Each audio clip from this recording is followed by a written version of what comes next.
duk wani wanda ya taimaki Buhari ya kare, duk mai 200,000 jari ya kare, duk mai miliyan 1 ya kare. Kuma waɗannan su suka zaɓi Buhari. Kullum bala'i na kenan za a taimaki mutane, amma a ƙarshe su ɗin head su kare. Kuma na bakin yanzu na jira ko wani ɗan kan zagin na samu kuɗi a lokacin Buhari ya zo ce zai mun martani tumu da shi, tumu da mai gidan shi, tumu da ƙololuwan ma ba abin da zai ba. Na san komai, na san iya kullen da aka yi, duk wani kullen da aka yi na Bola Tinubu bai faɗi na sani. Duk waɗanda suka ce kar a yi mu, kar a bi mu, kar a bi mu, ko ADC ne wasu masana nan a cikin mukami, a cikin abin da ba zan haƙura ba hada wani abu. In dai ni ba za a ban mukami ko ba za a bani ba, to kada in ga wani wanda ya yaƙe mu a cikin hidimar nan. Kawai kowa ya fita, duk wanda ya san ya yaƙe mu ya bar gwamnati a cire su. Idan an cire su hankali ne kwanta, in ba haka ba yanzu azan ne kwanan nan ya ka ce hanya Abuja. Abu ne ya ka ce abin Allah ya kiyaye da na mutu, to da kawai sai dai ya ka ce sai dai a kawo miliyan 10 sai dai ga mai aiki wajen miliyan 200 ta tare a gidana da buhunan shinkafa. Su kuma yan gida suna ta kuka ga yaya ana cewa ai rara ya ce ai wani kokari ka gani haka zan tafi kenan.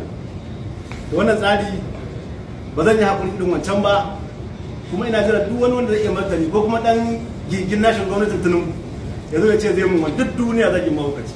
In ban da Tinubu ba wanda kai ni ba da gudunmawa. Sabiku Awwalu ina bayan liman, ya kamata a ce duk abin da za a bayar ni ne na bayan liman.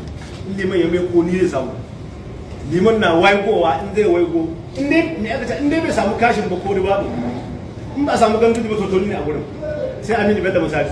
Kuma yanzu Aminu Bello sai me aka ce Aminu Bello sai shi shira ina, in na je gurin Aminu Bello misali lokacin muna wancan lokacin ina kai kwalfin Buhari sai ce in yi hakuri.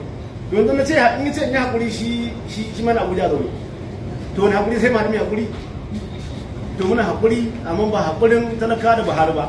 Ka san hakurin talaka da Buhari karshe Darma ya zuba musu, bayan ya ce a yi hakuri, a ci gaba da hakuri, a ci gaba da hakuri, sai masu ba shawara suka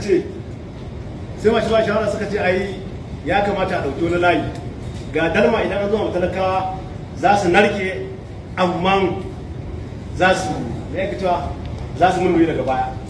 Sai ce a ji a zuba. Ka san mai Darma canjin kuɗi. Sun kasa fitowa su faɗa ma mutane gaskiya. Buhari sai da ya kashe ƙasar nan sannan ya suke ta. Buhari ya damar da ƙasar nan. Su fito su faɗa ba wani abu bane. Lokacin da muka mulki hannun PDP mun fito duk an faɗa an ce ƙasar nan yanzu aka ci take. Dalilin da mutane suka dinga Buhari da take. Ƙasar nan a gargaje take. To me yasa mu yanzu ban koyi mu koma kawai mu dinga nuku ana daga mana kwali, ana daga mana menene. Ciyaman a baya kowa ya san irin gudunmuwar da ka bayar wajen kafar gwamnatin shugaban kasa, tsohon shugaban kasa Muhammadu Buhari. Yanzu kuma kana irin waɗannan kalamai. Hakan yana nufin kayi da na sanin gudunmuwar da ka bayar a wajen tafiya? Na yi. To nesa? Na yi da na sani bangare ɗaya ban yi ba. To ya. Dalili bangare ɗaya da na sani kyakkyawan zaton da na yi. Ban yi ƙoƙari na yunkura na biyan da ra'ayin talaka suke ba. Me aka ta sauran 'yan midiya sun fito suka dinga trendin Buhari, amma ni da karewa. Kuma da na san abin da ke kasa, ka san an ce kyawun da to da abin da kai da shi kana ganin zai iya yi ko kuma mai yiwuwa ne, saboda ka baka da garanti ka ce wannan abin ba mai yiwuwa bane in ka sa shi a gaba. Na biyu inda bai na sani ba, saboda ni na yi tsakani da Ubangiji, na yi Buhari tsakani da Allah, na ɗauki ragamar rayuwa ta iyali na ta yan uwana da ta wa'annan kattun ga asasan da gawa ba'ali. Duk bala'in da muka shiga, in kun shiga nan za a kashe ku, in kun shiga nan za a yi kaza, haka muke shiga mu fita. Ba wani a gwamnatin Buhari babu ko Buhari bai kai ni ba shi gudun ba da mutum. Abin da muke magana a nan, magana ce da kamar yadda ka faɗa yanzu, da na sani ban yi ba saboda na yi dan Allah na farko. Wancan kuma da na sani na kyautar san da na yi ya kamata in shiga wata hanya da ya kamata in gane abin nan da gaske ne kuma da gaske ne. Saboda haka na yi makauniyar soyayya iya gurgudu, wanda kuma ta zo ta ma illa mai aka ta ƙasar illa. Yanzu a ƙasar nan ba wani parastatal wanda yake motsin ba mutsa ya, sai da Buhari damma da ko ina sannan ya bayar. Sun kuma shiga cikin ofis sun yi shiru me na ɓoyewa.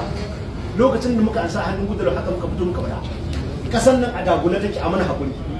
Kullum abin da muke cewa ƙasar nan a dagula take, yanzu mu isa ba za mu faɗa ba. a fito a faɗa Buhari ya ta gulgula ƙasa ya tafi ya kashe komai kafin tenisi ya kai minti 30 ko awanni. Saboda haka akwai wani wanda ya faɗa mummuna ganin ƙarya yake ya ce wannan ƙasar yanzu ba wanda zai gaji Buhari sai dai gaji mushi. Ga muna ganin shi a matsayin adawa ne. Amma sai da muka shiga gwamnati sannan muka bincika amma abin nan a cikin kowa yake. In Najeriya sun fito yanzu ya kace kwanan arewa aka fito ana cewa ya kace rara ya fito da kwali. Rara ya fito da kwali.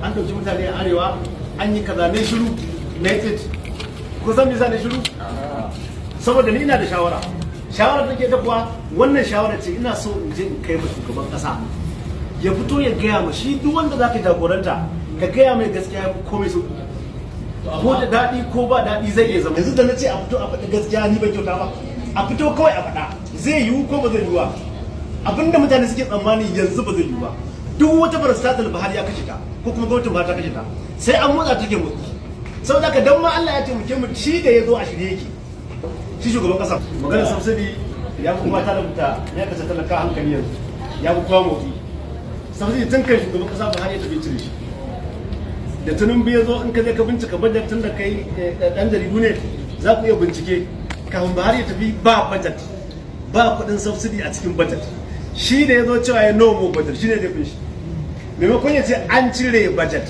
kafin zo kaga ya faɗi gaskiya kenan ba shi ya cire ba wanda ya tafi shi ya cire shi sai ya ce no more budget tunda shi ya rike duk bala akan shi ki mu ma dan ba a so mu faɗa din wannan magana da na yi shawara ce zan zo in ce a zo a faɗi gaskiyar nan da ba a dan faɗa ba ana ta lakalaka ana kuma ba zai yiwu ba in ba ka gaya ma wanda ta da shi gaskiya ba da aka can daga kwali da na zo yanzu na daga na ce ai tun ba zai yiwu ba an daga kwali ai tun da an ɗauki mutane arewa ni na sani na faɗi dalilai na ce gwamnatin Buhari gwamnatin Tinubu kwana 100 ya fi shekara ta kudin Buhari an faɗi hujja ba hujja biyu zan bayar a iya ɗan da kai ta misali na daga hawan Tinubu yau wata 3 da yan ko ya kace wata 4 da yan kwanaki mutum nawa kaje an ɗauka hanya Abuja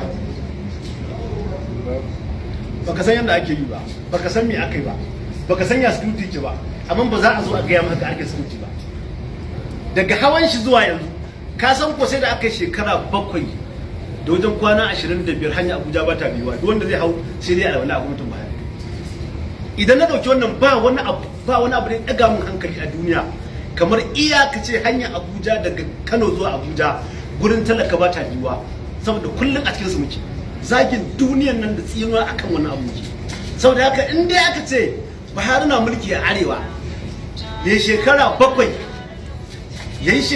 7 gwamna ya kace hanya Abuja ba ta biyuwa to ko raƙumi ba zai ga mana arewa raƙumi ba za ga mana arewa mutanen Najeriya kana dan arewa zaka ji dan ba lokaci daga hawan Tinubu yanzu wata 3 da ta wuce ban san wannan watan da aka wuce ba an karɓo mutum 560 hannun yan bindiga ka san wannan maganar 560 har da shida ma kun sani abu ne na security wanda ba za a zo a gaya maka ba dan an faɗa ta yadda ake bi din ba za a samu abu ba ka san bambancin wanda ya shirya da wanda bai shirya ba misali za a ce yau rara ya banna to gashi na an turo daga Abuja za a kama shi wanda ya turo rara kawai ya zo yana ai ga mu za mu zo mu rara zai ga cikin zai gaya masa da yake rara Allah da kuma fita ne sai ya banna kuma ya zo na saboda ka yadda ake bi security ne ake bi a hana wannan ɗaukar mutanen hanyar Abuja tunda ya hau ne kaji an yi saboda kuma mutum 560 nan akwai source na an yi wannan da gaske ne to tunda na san an kawo mutum 560 to ba zai yi in zo masa da rashin adalci ba a ce an ɗauki mutum kaza ko kaza ni in zo ɗauka ne ba zai yi ba saboda dole sai na yi uzuri akan wannan ko da ya bani mukami ko ya bani minista ko bai bani ba ko kan ma ya neme ni amma dai a adalcin duniya ya kamata in hangi gaba don hangi baya shekara 7 muka yi hanyar nan duk wanda zai hau a gidan shi sai dai ya alwala in kuma ya faɗa a gida Abuja za shi a ƙasa wallahi ba za su bashi ba sun dinga kuka kenan sai dai in ba da za su kuma ba har ne ke mulki dan arewa ne